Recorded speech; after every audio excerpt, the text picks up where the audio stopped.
And joining me in the studio today, theologian and Auckland Church Network, from Auckland Church Network, Dale Campbell. Hi, Lizzie. Kia ora, How are you? welcome. Good to see you. Yep. Hey, look, today on the show, I've been focusing a little bit on the Psalms Yeah. and asking people about their favourite Psalms, which, I mean, isn't the Psalms such a great place to hang out? Totally. Now, here's a cool Psalm, Psalm 133. I think it's one you'll be familiar with. It says, "How good and pleasant is it when God's people live together in unity. It is like precious oil poured on the head, running down on the beard, running down on Aaron's beard, down on the collar of his robe. It is as if the dew of Hermon were falling on Mount Zion, for there the Lord bestows his blessings, even life forevermore." Beautiful psalm. I Isn't was actually just quoting that one earlier today with the you? group I was speaking with. Yeah. Were you now? So I thought that was a good place to start because you and I are going to talk a little bit about unity today. Totally.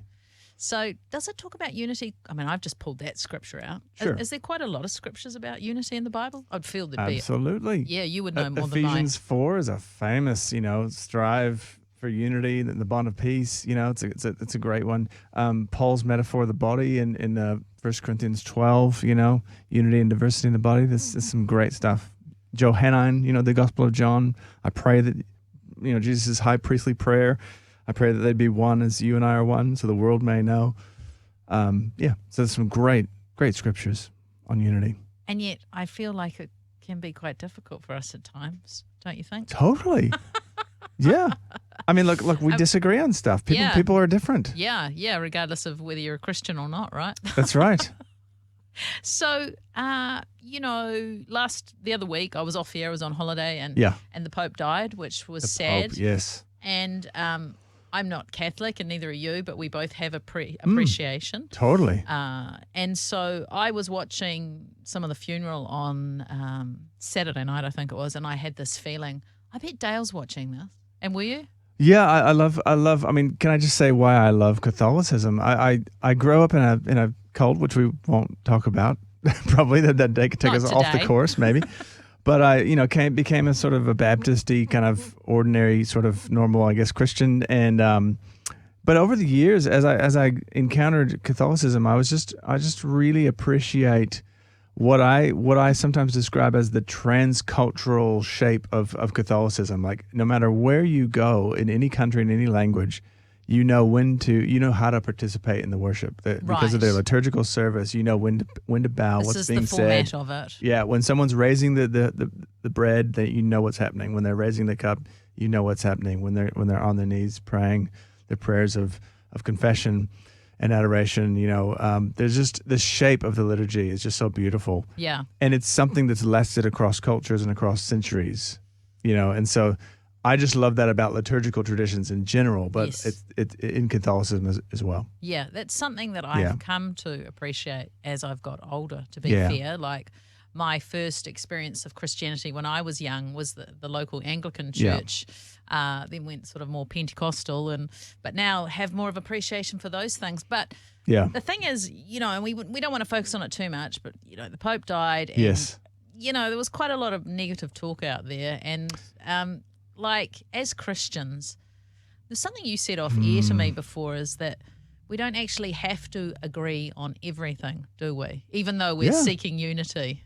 Well, look, I mean, I had a great podcast episode with Auckland Bishop Steve Lowe, and we had a great chat about his heart for the city off air. We're talking for another 45 minutes after we pressed stop on the recording software, and we were just talking about all sorts of stuff, including the views on the Eucharist or communion. We had a really robust. Well, I mean, I don't know if robust because it was friendly, but it was honest about the differences, Yeah. And, so there are some significant differences, papal infallibility. What does it mean to not just believe in the significance of Mary, but to pray to Mary? So, and I think for a lot of people, we have this idea that for faith to be real, it must be kind of informal and to be sincere. And we see formalities like liturgy, we see robes, we see prayers that are written, and some of us are kind of trained to say, "Oh, you're praying that prayer out of a book, so therefore, it's not real." Although, when you pray, You know what I mean? you pray the scriptures, right? Totally. We can relate totally. to that. Totally. This is one of the greatest things I enjoy about working at Rhema Media, that I've come here as a Christian and I'm with a whole bunch of other Christians. And there's people that go to Anglican churches. Yep. And there's ones who go to Pentecostal and probably Baptist and Catholic and everything. Everything. And the same thing goes on here when it's election. People in this building don't all vote for the same political parties. And I just love that about working here, because our mandate is to bring people into a relationship with Jesus, to encourage them in their faith. And we can all do that, even though we don't all agree on everything. That's right. One of my favorite frameworks that I often think of when we're talking about all the differences that we can have, political orientation, worship expression, all these things that you're talking about. There's this Latin phrase, I won't try to impress people and mispronounce the Latin, but in English it's something like, in essentials, unity, in non-essentials, liberty, and in all things, love or charity. Okay. And so that's, and of course the classic. Say that again. In essentials, unity. Those are the important things. These are the things that we have to all agree on to be Christians. And of course it's debated what's in which category. True. In non-essentials, liberty. These are debatable things. Or dubis is the Latin term, the debatable. Is it dubious? Can we debate it? And we do, right? There's a lot of stuff in that category. But in everything, we should just be charitable and loving and respectful towards one another. Yeah. It's a pretty good framework. It is. So, maybe you've just answered my last question. How do we, as people, pursue unity? Yeah. So that last one, in all things charity, that's a starting point. Love is a nice word. In our culture, love becomes an aerosol word. You spray it around. It smells nice for a while, and then it kind of dissipates. Fades away. So I'll give you some more concrete words. Humility and mercy. Ooh. Right? So if I'm going to be a person of unity, if I'm going to have unity, radical, tough, difficult, sharpening unity, iron sharpens iron, if I'm going to do that with other people, it means I have to think humbly with regard to myself. I may not know everything about what Catholics think about the Eucharist. Maybe I could do some learning before I just assume that the other person's wrong. Maybe I should be humble. Okay.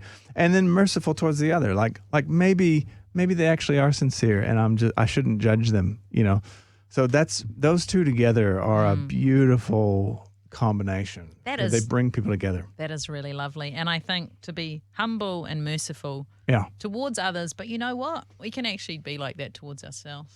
Yeah. And then totally. What a healthy way to live in this world. Yeah.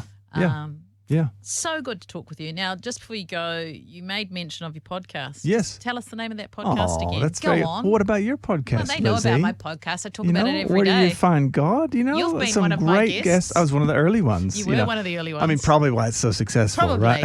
No, joking. You've had some great guests. The podcast that we run in partnership with Auckland Church Network and Rhema Media, thank you for the software and the editing, is called For the City. Very good indeed. Yeah. Hey, so good to catch up with you, Dale. Enjoyed our conversation. Look forward to seeing you next time. Thanks, Lizzie.